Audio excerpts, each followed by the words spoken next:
सूरज की पहली किरणों के साथ ही समुद्री लहरें किनारों पर हलचल मचाने लगी थीं। गोवा के एक छोटे से गांव में रहने वाला अर्जुन बचपन से ही समुद्र की कहानियों का शौकीन था।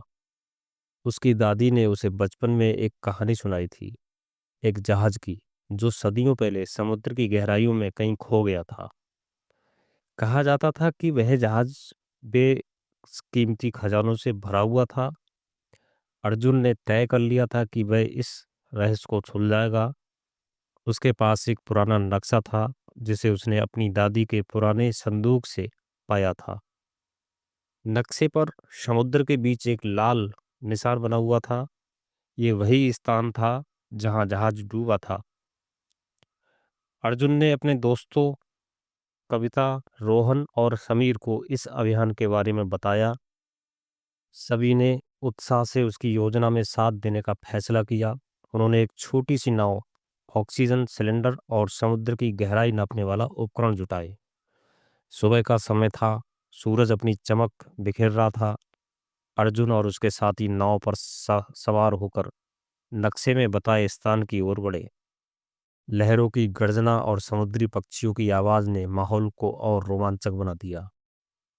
कई घंटों की यात्रा के बाद वे उस स्थान पर पहुंचे जहां जहाज के डूबने की संभावना थी।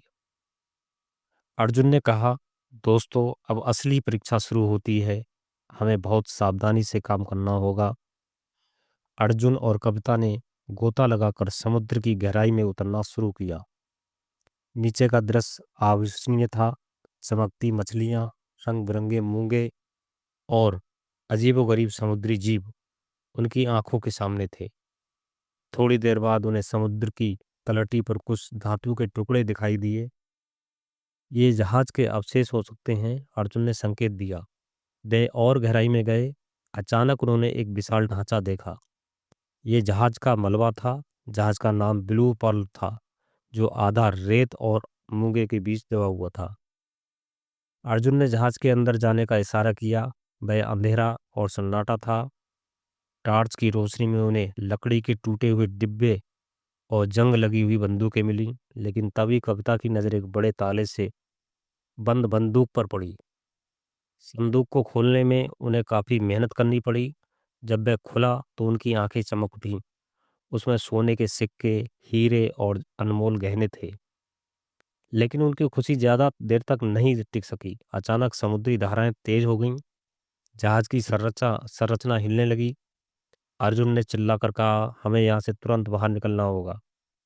वे खजाने का एक हिस्सा लेकर बाहर आए। जैसे ही वे सतह पर पहुंचे, उनकी नाव लहरों में डगमगाने लगी। पर रोहन और समीर ने सूझबूझ दिखाते हुए नाव को संभाल लिया। अर्जुन और उसके दोस्तों ने खजाने को गोवा गोवा के म्यूजियम को सौंप दिया। वहाँ के अधिकारियों ने उनकी बहादुरी की सराहना की और उन्हें पुरस्कार दिया। खजाने के साथ साथ उन्हें जहाज से मिले कुछ दस्तावेजों में उस समय के इतिहास के अनगिनत रहस्य छिपे हुए थे।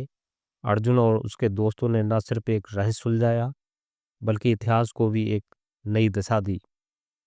अर्जुन और उसके दोस्तों ने को खजाने की खोज में मिली सफलता के बाद चैन की सांस लेनी चाहिए थी, लेकिन ऐसा नहीं हुआ।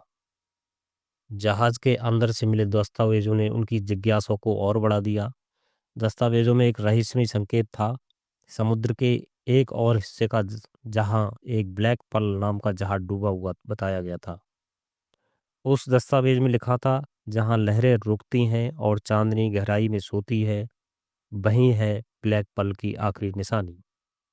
अर्जुन ने तुरंत दोस्तों से बात की। दोस्तों, लगता है हमारी यात्रा यहाँ ख़त्म नहीं हुई है। ब्लैक पर्ल की कहानी इस दस्तावेज में छिपी है। हमें इस खोजने की कोशिश करनी चाहिए। कप्तान ने कहा, लेकिन ये आसान नहीं होगा। ब्लैक पर्ल के बारे में बहुत डरावनी कहानियां सुनी गई हैं। कहते हैं वह जहाज किसी शराब का शिकार हुआ था। रोहन ने हंसते हुए कहा, डरने का समय नहीं है अर्जुन, तुम योजना बनाओ, हम तुम्हारे साथ हैं। इस बार उन्होंने एक बड़ा जहाज किराए पर लिया। अर्जुन ने दस्तावेजों में बताए गए संकेतों को ध्यान से पढ़ा और नक्शे पर संभावित स्थान को चिन्हित किया। ये जगह गहरे समुद्र में थी, जहां जाने से अनुभवी मछुआरों भी डरते थे। सफर के दौरान अर्जुन को कई पुरानी मछुआरों से चेतावनी मिली। ब्लैक पर्ल तक जाना आसान नहीं है। लड़के, वहां जाने वाले लोग लौट कर नहीं आते, उन्होंने कहा। लेकिन अर्जुन और उसकी टीम ने हिम्मत नहीं हारी। जैसे ही उनका जहाज गहरे समुद्र में पहुंचा, मौसम खराब होने लगा। अचानक तेज हवाएं और ऊंची लहरें उठने लगी। ऐसा लगा मानो समुद्र उन्हें रोकने की कोशिश कर रहा हो। क्या ये शराब सच में है? समीर ने डरते हुए कहा। अर्जुन ने जवाब दिया, डरने का समय नहीं है, हमें अपनी मंजिल तक पहुंचना होगा। ये सब महज एक इत्तेफाक हो सकता है। कुछ घंटों की मशक्कत के बाद वे आखिरकार उस स्थान पर पहुंचे। समुद्र के इस हिस्से का पानी आसमान रूप से काला था। ऐसा लगता था मानो यहाँ कोई अनदेखी शक्ति मौजूद हो।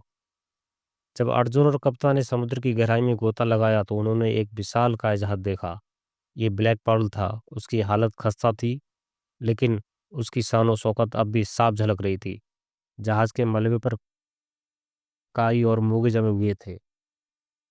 अर्जुन ने जहाज के अंदर जाकर उसकी जांच शुरू की। उन्हें वहां कई अजीबोगरीब निशान और मूर्तियां मिलीं, लेकिन सबसे खास चीज थी एक संदूक, जिस पर अजीब भाषा में कुछ लिखा हुआ था।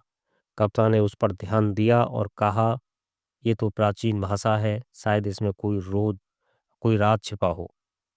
जैसे ही अर्जुन ने संदूक को छुआ, चारों ओर हलचल मच गई। ऐसा लगा मानो समुद्र ने अचानक अपनी गति तेज कर दी हो। जहाज के अंदर से एक तेज आवाज आई, मानो कोई उन्हें वहां से जाने को कह रहा हो। अर्जुन ने हिम्मत दिखाते हुए संदूक को खोलने की कोशिश की, लेकिन तभी चारों ओर अंधेरा छा गया और उन्हें लगा कि वे किसी और दुनिया में पहुंच गए।